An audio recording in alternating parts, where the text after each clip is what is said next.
Mesdames et messieurs, bonjour en cette journée moitié ensoleillée à Fribourg.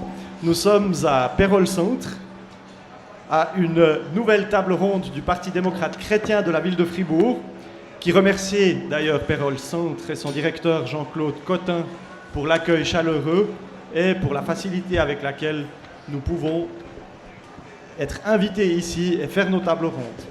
Aujourd'hui, la table ronde sera consacrée aux enjeux du tourisme pour Fribourg, ville et canton. Et je suis entouré de 3 représentants du PDC, du Parti démocrate chrétien de Fribourg, que j'accueille avec plaisir, des spécialistes qui sauront nous éclairer sur ce sujet important.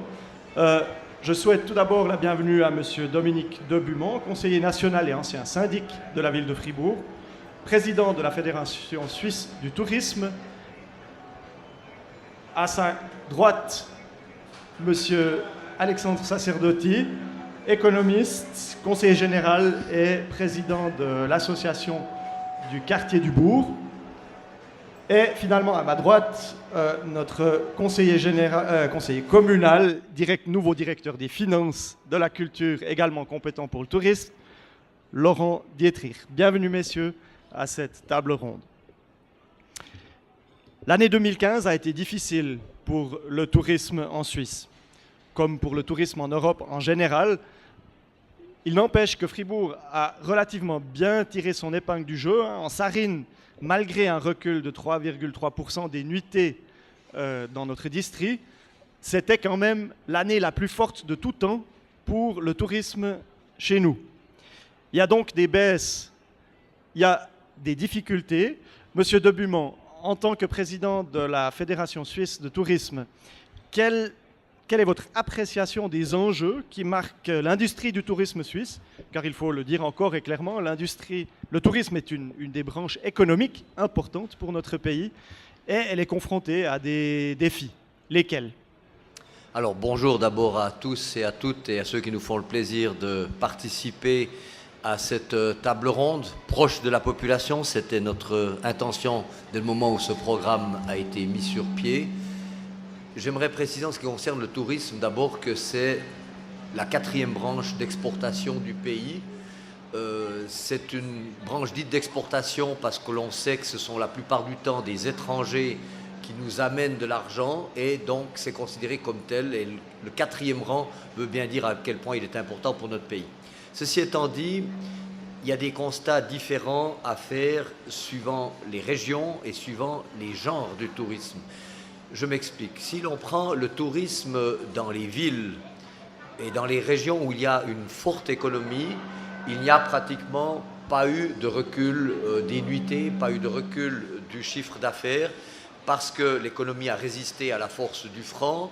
On a vu que les carnets de commandes se remplissaient à nouveau. Donc, dans ce domaine des villes, encore une fois, du plateau, il n'y a pas un grand souci. Par contre, dans les régions de montagne, dans les régions où il y a des hôtels qui appartiennent souvent à des familles, où c'est des petites entités économiques, là, il y a une certaine difficulté parce que ce sont traditionnellement les clients qui venaient de l'Europe continentale, les Français, surtout les Allemands, les Autrichiens, et donc dans une moindre mesure les Italiens qui venaient dans nos montagnes et qui, à cause précisément de ce franc qui est devenu cher, viennent beaucoup moins.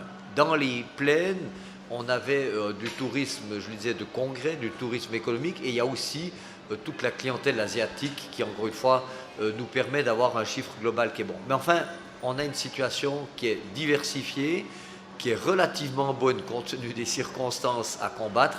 Et pour revenir peut-être à Fribourg, ville et canton, puisque c'est quand même là notre situation de départ, vous avez mentionné à juste titre que les statistiques étaient relativement favorables pour la Sarine et pour le reste du canton.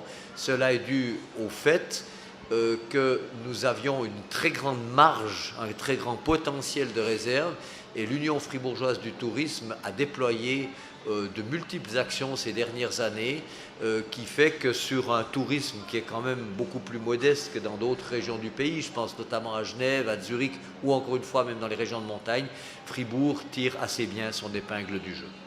Nous avons aussi une très grande marge de progression, n'est-ce pas? Fribourg part d'un niveau est parti d'un niveau modeste pour arriver à un niveau appréciable qui devra se développer. Alors, c'est vrai, j'aimerais juste peut-être, sans être trop long dans cette introduction, dire le pourquoi de la difficulté du démarrage du tourisme fribourgeois et pourquoi il y a ce fameux potentiel. C'est lié au nombre de lits, au nombre d'hôtels. Nous avions dans notre canton relativement peu d'hôtels, c'est légèrement en voie d'amélioration, et cela avec comme incidence directe que les grands congrès invitant et accueillant des centaines de personnes, souvent ne peuvent pas être reçus à Fribourg. Alors grâce à Forum Fribourg, grâce maintenant à Équilibre et à certaines nouvelles infrastructures, on peut regarder maintenant plutôt vers le mieux, vers le plus, et c'est ce qui doit encourager toutes nos autorités, qu'elles soient touristiques ou politiques, à mon avis, à investir dans ce domaine, vu le potentiel de nos paysages et de notre patrimoine. Justement, parlons de ce potentiel, des atouts et des moyens que nous avons à disposition. Monsieur Dietrich, en tant que conseiller communal dans la capitale cantonale, également responsable pour le tourisme, respectivement pour le lien entre politique et tourisme, quels sont les atouts que Fribourg a et où est-ce qu'on doit encore s'améliorer? Alors oui, bien sûr, on peut toujours s'améliorer. Ça me paraît évident. Peut-être quelques informations. Il y a un grand dynamisme actuel à Fribourg Région, dont je me permets de saluer le directeur, M. Clément, tant au niveau de la promotion des événements phares qu'au niveau marketing. Et ça me paraît très très important. Il y a déjà pas mal de choses qui se font à Fribourg, ça faut le savoir, c'est peut-être pas connu de tout le monde. Il y a un audio guide, il y a un golf urbain, il y a le petit train, il y a la chasse au trésor pour les activités à l'intérieur de la ville. Et puis, il y a des moments dans l'année qui sont particulièrement, où il y a un grand nombre de visites. Vient en tête le jour et la veille de Saint-Nicolas, mais aussi le dimanche de carnaval, le jour de la fête nationale et la Pentecôte. Alors, partant de ces constats, il serait extrêmement intéressant pour une stratégie future, non seulement de développer le reste, mais de renforcer justement ces événements phares, dans l'idée évidemment de provoquer des nuitées, parce que le tourisme vit beaucoup des nuitées, et si on arrive à faire des événements, à renforcer ces événements et de les faire sur même plusieurs jours, on arrive à provoquer des nuitées. Et des nuitées, ça veut dire quoi? Ça veut dire aussi des gens qui restent, qui se lèvent le matin, qui se baladent dans la ville et qui profitent de nos tables et de nos commerces. Monsieur Debuman, tout à l'heure, a mentionné les infrastructures hôtelières. Monsieur Dietrich nous parle des nuitées essentielles pour faire tourner un tourisme.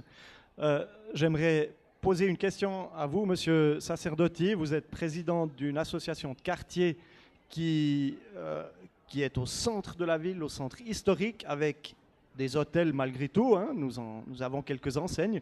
Quels sont les retours que vous font les hôteliers, les restaurateurs, par rapport à l'accueil touristique, à ce potentiel? Écoutez, les restaurateurs comme les hôteliers font un retour positif dans le sens où le bourg est un capital touristique, mais pas seulement le bourg, la ville dans son entier, les bords de la Sarine, Notre-Dame-de-Lorette, Bourguillon, l'ensemble de la ville de Fribourg et notamment toute la partie historique est unique quasiment en Suisse. Et les hôteliers sont au centre, au cœur de ce centre d'intérêt touristique. Le retour est que le trafic piéton, pour l'instant, au niveau du centre historique et la facilité d'accès reste et va être améliorée dans les années qui viennent avec les différents projets, notamment la constitution d'un grand parking au centre, l'aménagement avec la requalification du bourg, les projets qui sont à l'étude au conseil communal d'un ascenseur pour relier le bourg avec la basse ville, car le développement du bourg ne peut pas se penser sans le développement harmonieux avec l'Auge et la Neuville et les berges de la Sarine. Donc, une chose qui est encourageante, c'est qu'un hôtel, l'hôtel des Remparts, a ouvert maintenant il y a environ 2-3 ans. Cela montre qu'il y a un besoin de nuitées supplémentaires au centre de la capitale cantonale. Et tout va vers des améliorations, que ce soit les TPF qui font des efforts. On leur demandera peut-être de voir si on ne peut pas avoir avec eux un ticket pour le week-end pour les touristes. On est à l'étude avec le conseil communal, peut-être des propositions à notre association sur une vignette pendant le week-end pour les gens qui viennent de l'extérieur. Donc tous ces éléments sont des éléments positifs pour faire de Fribourg une ville qui, par ses atouts touristiques, qui par son habitat historique, qui par sa position à la fois haute et basse, avec l'Auge, la Neuveville et les berges de la Sarine, sont vraiment un joyau. Tout cela représente un attrait touristique majeur pour la Suisse, auquel il faut ajouter des spécialités qui sont extraordinaires, que l'on retrouve à Fribourg, mais qui débordent de la capitale cantonale, qui sont le chocolat, la double crème de la Gruyère, le bristelet, toute la culture qui va autour, la culture cultuelle, la culture orchestrale, les festivals de musique. Fribourg a énormément d'atouts pour développer un intérêt touristique majeur en Suisse. Merci beaucoup, Monsieur Sacerdotti. Vous avez mentionné les investissements nécessaires en point de vue infrastructure, aménagement aussi et circulation. Monsieur Dietrich, qu'est-ce que la ville peut amener de volonté, de moyens aussi, pour agrandir ces investissements? Alors actuellement, il y a pas mal de projets qui sont en train de se développer et qui vont probablement se développer assez rapidement. Concernant le quartier du bourg, puisqu'on en parle juste à l'instant, il y avait un très très grand projet de requalification de l'ensemble du bourg. La volonté est maintenant de partager cet énorme projet en plus petits projets dans l'idée de réaliser concrètement au plus vite des mesures visibles pour la population. La population attend depuis de nombreuses années, mais pas uniquement la population citadine, l'ensemble du canton, mais aussi le tourisme suisse et international. Nous sommes en train de plancher sur un réaménagement de la place des Ormeaux. La place des Ormeaux, c'est la place qui se trouve devant le Café des Arcades, donc au cœur du système, devant l'hôtel de ville de l'autre côté. Et ça, c'est une première mesure. On va aussi essayer de redonner le territoire communal à ses commerçants, à son association ou à ses associations, puisqu'il y a aussi l'association des commerçants de la rue de Lausanne et du Bourg. Et troisième chose peut-être, on travaille actuellement sur un concept d'agrandissement de la Saint-Nicolas, tant au niveau de l'espace donné qu'au niveau de la durée. Donc ça, c'est des choses qu'on aimerait réaliser si possible cette année ou l'année prochaine. Monsieur Dobumont, vous êtes vous-même habitant de ce quartier du Bourg depuis de nombreuses années et vous représentez les intérêts de Fribourg à Berne, plus loin au niveau national. Qu'est-ce que les associations fêtières ou la politique fédérale peut apporter pour favoriser des investissements dans cette branche qu'est le tourisme? Effectivement, le tourisme est une compétence communale et cantonale dans le cadre opérationnel, mais il y a un produit suisse qui doit être vendu à l'étranger et qui nous ramène des milliards de chiffres d'affaires. Et à ce titre, il y a plusieurs instruments qui sont souvent méconnus, même des autorités communales ou cantonales. C'est des instruments qui ont été mis en place par la Berne fédérale et qui permettent d'inciter non seulement à vendre le produit, on connaît très souvent Suisse Tourisme, mais qui permettent surtout de favoriser les investissements.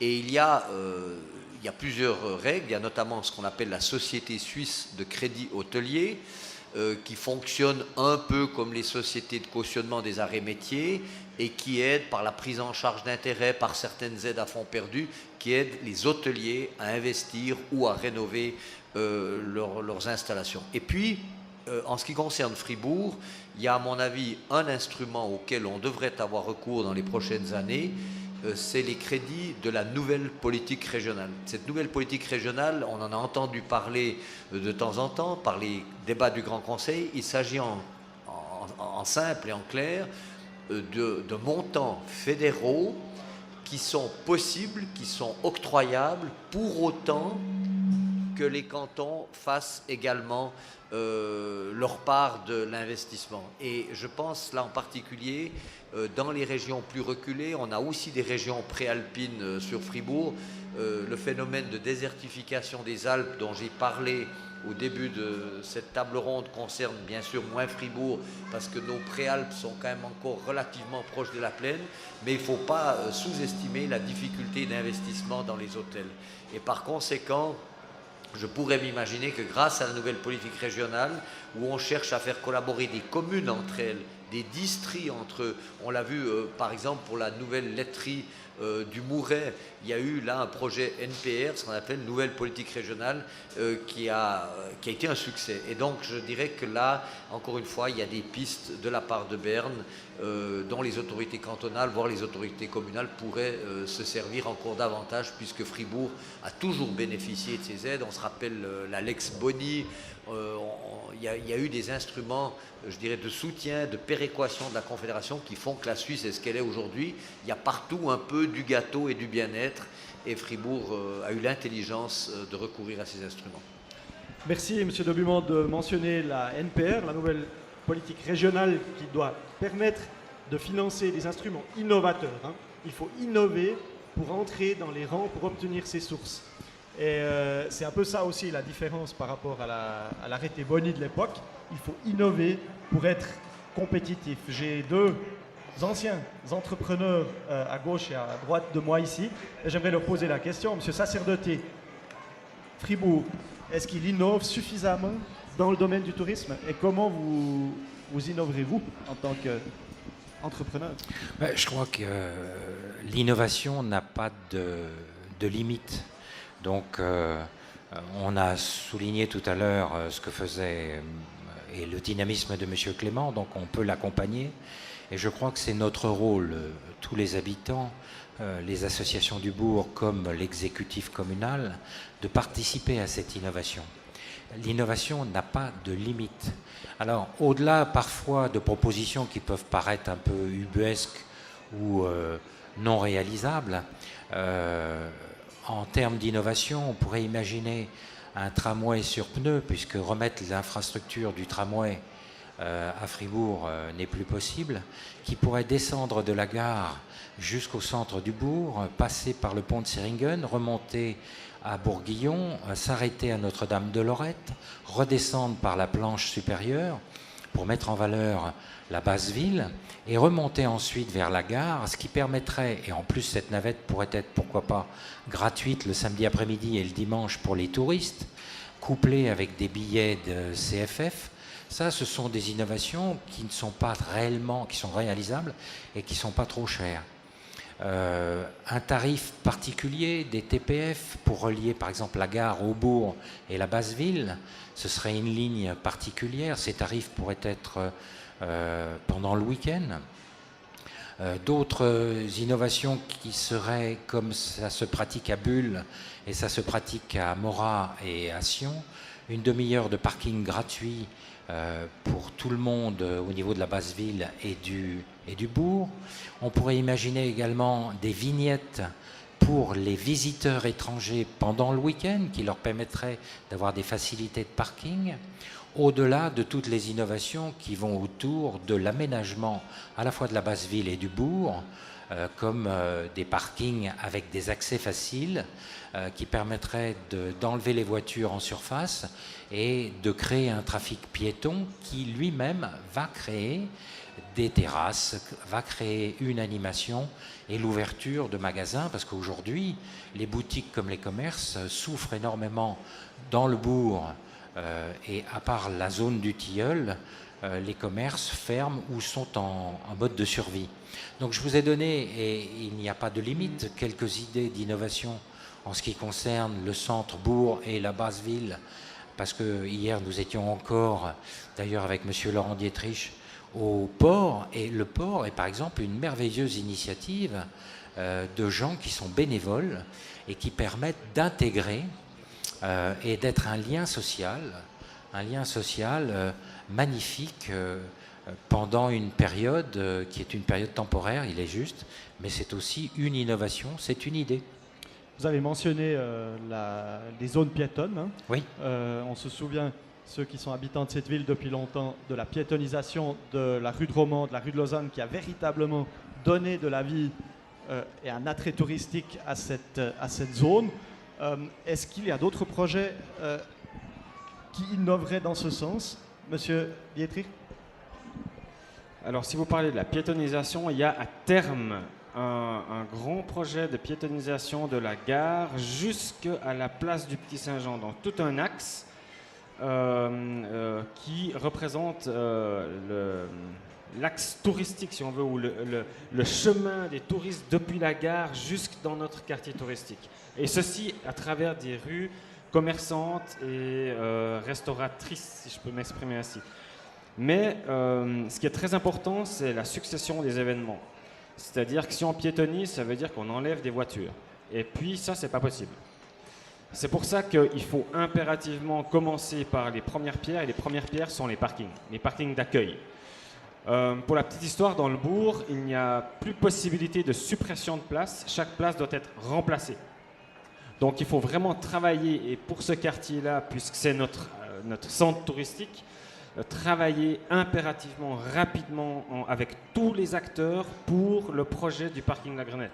Ça, c'est pour moi la clé essentielle qui va redonner du souffle à tout ce quartier. Et on parlait d'innovation. En effet, on a vécu hier soir les deux au port de Fribourg, donc, qui est à l'ancienne usine à gaz, ce terrain en friche désolé qui est devenu un jardin enchanté. Ça, c'est de l'innovation participative, où la population, en l'occurrence 3 associations plus une association pour l'événement, qui font de la vraie innovation, qui s'approprient les lieux, là où la commune a des limites, parce qu'il y a des gros projets qui demandent du temps, qui demandent des procédures, la population est active elle-même. Quand on parle d'innovation, on parle aussi d'innovation technologique. Et là, il y a par exemple la City Card. Je vous invite d'ailleurs toutes et tous à adhérer à la City Card. C'est un excellent moyen aussi de rassemblement d'informations. Il y a aussi une application. Et puis, ce qui m'intéresse vraiment, et c'est là que l'exécutif doit travailler, c'est donner des conditions cadres, certes, mais aussi fédérer les gens. On ne peut pas que donner des conditions cadres et ensuite débrouillez-vous. On doit aller vers les gens. On doit sortir de nos bureaux et vraiment essayer de rassembler ça. Et ceci au-delà de la cité. C'est-à-dire qu'on peut faire aussi, avec ce moyen, rayonner la ville, en dehors de la ville, en dehors du canton, voire en dehors de nos frontières. Et ça, c'est notre mission. L'innovation doit en quelque sorte venir par le bas. Hein. Le port de Fribourg, c'est un exemple, mais elle peut, et puis du point de vue du PDC, elle doit aussi être soutenue par le haut. Monsieur Debuman, vous en avez parlé de cette innovation dans le cadre de la NPR. Est-ce que nous faisons ce que nous pouvons ou pas? Alors, il faut savoir que le canton utilise ces crédits de la Confédération, mais à mon avis, si on parle de la NPR, de la nouvelle politique régionale, ou si on parle d'un autre instrument que je n'ai pas encore évoqué, qui est Inotour, j'ai parlé de la société de crédit hôtelier, tous ces instruments sont souvent sous-utilisés. Et il n'est pas rare qu'au bouclement des comptes d'un exercice, des crédits, des montants restent à disposition. Alors, ce n'est pas seulement Fribourg qu'il n'y a pas recours suffisamment, c'est l'ensemble des collectivités qui parfois, parce que les politiciens se plaignent ou ont tendance à vouloir réinventer la roue, il faut savoir qu'il y a des instruments et il faut, encore une fois, les utiliser. Alors, Inotour, puisqu'on parlait d'innovation, c'est un instrument qui est beaucoup plus petit parce que la nouvelle politique régionale a reçu 230 millions pour 8 ans. C'est quand même énorme sur le plan suisse, surtout que les cantons peuvent doubler la mise, comme je le disais. On doit donner pour recevoir. Et Inotour a reçu pour 4 ans 30 millions. Alors Inotour, sans entrer dans les détails, c'est une agence nationale qui permet de donner l'impulsion, le coup de pouce nécessaire pour transformer les structures. Alors la NPR, la nouvelle politique régionale, c'est des crédits de réalisation. Mais avant la réalisation, il faut des fois cette aide nécessaire parce que quand vous changez des structures, pendant un moment, vous n'avez plus d'exploitation, vous n'avez plus de rendement. Et ce serait vraiment regrettable que d'avoir des mises en faillite ou des gens qui cessent leurs activités parce que la marge aurait été trop étroite. Et Innotour, on l'a vu lors des derniers débats à Berne au mois de septembre, Innotour est encore peu connu. Alors, puisqu'on est là dans un débat public à donner des idées à la population, et notamment dans notre ville et notre canton, on a un débat cantonal qui va s'ouvrir dans, je dirais, quelques semaines autour des vacances d'été. Eh bien, à mon avis, on aurait intérêt, par exemple, Alexandre Sacerdotti a parlé de nouveaux transports urbains, des transports touristiques qui pourraient être un peu attractifs. Eh bien, s'il faut faire un business plan, s'il faut changer une manière d'agir, typiquement, Innotour, moyennant présentation d'un projet, pourrait aller dans le sens préconisé par les responsables qui sont autour de cette table. Et puis, dernier mot, puisqu'on parle des instruments, c'est mon rôle de parler des conditions cadres et c'est aux membres de l'exécutif de mener les opérations. Il y a aussi le fonds d'équipement touristique. On n'y a pas fait allusion. Le fonds d'équipement touristique existe au plan cantonal. C'est un instrument qui a été mis en place il y a environ une cinquantaine d'années et sans entrer dans les détails, a été un succès total pour Fribourg, ville et canton. Merci beaucoup, M. Debumeau. Pour clore cette table ronde, j'aimerais attirer l'attention du public et de mes invités sur le fait que le tourisme fribourgeois vit, nous le savons, principalement des Suisses qui viennent chez nous. Pas seulement, mais une grande partie des touristes à Fribourg sont d'origine suisse. Bien entendu, il y a aussi des touristes étrangers. Et si je vous demandais, en un ou deux éléments, de dire, mais comment Fribourg, qu'est-ce qui représente le Fribourg touristique pour un Suisse, pour un étranger? Qu'est-ce qui seraient ces éléments, ces atouts, ces infrastructures, ces offres qui vous sautent à l'œil, où vous dites, voilà notre force, voilà notre avenir? Monsieur Dietrich. Alors, en posant cette question à laquelle nous n'étions pas préparés, il y a trois mots qui me viennent à l'esprit. C'est histoire, c'est art et c'est gastronomie. Et je crois que c'est des forces que nous avons ici dans notre région, dans notre ville. Et encore, je pars toujours, et ça vient peut-être de mon esprit d'entrepreneur, il faut toujours renforcer les forces qu'on a. C'est toujours beaucoup plus difficile de faire partir au niveau marketing des nouveaux produits, si on peut parler comme ça. Donc vraiment, on devrait axer beaucoup plus là-dessus. Monsieur Sacerdotti. Je pense que l'atout essentiel de Fribourg, c'est son habitat historique et c'est la structure de la ville en elle-même, liée avec les berges de la Sarine. C'est unique. La ville de Fribourg, qui n'avait pas les moyens économiques à une certaine époque, a préservé un peu contre son gré, je dirais, cet habitat historique qui est unique en Suisse. Et je crois que ça, c'est vraiment la culture de la différence. Si on avait à chercher une ville qui a conservé son habitat historique le plus loin possible et le plus profondément possible, qui mêle culture, art, musique, le culte avec la cathédrale, et on peut égrener, et je rejoins aussi Laurent Dietrich lorsque je dis, et il dit le capital gastronomique, avec le chocolat, la double crème de la Gruyère, le bricelet, tout ce qui tourne autour du canton et de la ville de Fribourg, voilà ce qui fait la différence. Il faut mettre en valeur ce que les autres n'ont pas. Alors, non pas pour rabaisser les autres, mais pour justement mettre en exergue nos différences et ce qui est unique dans la ville de Fribourg et aussi dans le canton. Alors, je crois que, sans vouloir répéter ce qui a été dit par les intervenants précédents, j'aurais aussi trois idées, peut-être trois mots-clés. Le premier, c'est les arts et métiers. Les arts et métiers font partie intégrante de l'offre touristique. Quand je vois ce qui se passe dans les parcs régionaux, notamment le parc Gruyère Pays d'en Haut, on met en valeur les métiers traditionnels, le métier du tavionnage, on est en train de réactiver la forge de l'Atcintre. Et si je prends le cas de Fribourg, puisqu'on est là dans un programme Fribourg, je peux m'imaginer que dans le vieux Fribourg, où on avait des moulins, où il y avait des ateliers, le Verkhof était un atelier pour les bateaux, on sait qu'on avait le commerce des draps. Bref, je peux m'imaginer que sans être membre d'un parc régional, on a intérêt à remettre en valeur et à faire savoir ces métiers. qu'on met aussi en valeur, par exemple à Ballenberg, dans le canton de Berne. Les gens sont très friands de ce secteur, ce d'autant plus que l'artisanat et les arts et métiers fribourgeois sont très forts, notamment sur l'arc lémanique, où de nombreuses entreprises ont un savoir-faire à un prix très intéressant. Deuxième mot-clé, les associations. Je suis frappé, pour être actif sur le plan national, de voir comme Fribourg est fort par sa vie associative. On a eu des fêtes fédérales à Fribourg et on sait qu'il vient d'y en avoir dans le canton de Vaud. Or, je peux vous dire que les bénévoles, les associations qui travaillent sur Fribourg sont plus vite accessibles, répondent plus favorablement à un appel des organisateurs. Les deux fêtes de Montreux pour la musique, où récemment c'était la fête fédérale de lutte à Nyon, ont eu beaucoup plus de peine à trouver le nombre de collaborateurs. Donc je dirais en résumé, la fibre populaire, cet élément convivial de Fribourg, est une force qu'on doit utiliser pour le tourisme. Et puis le troisième mot-clé, c'est quand même ce côté populaire et classe moyenne. Fribourg n'est pas une région éloignée, ça n'est pas non plus Zurich ou Genève.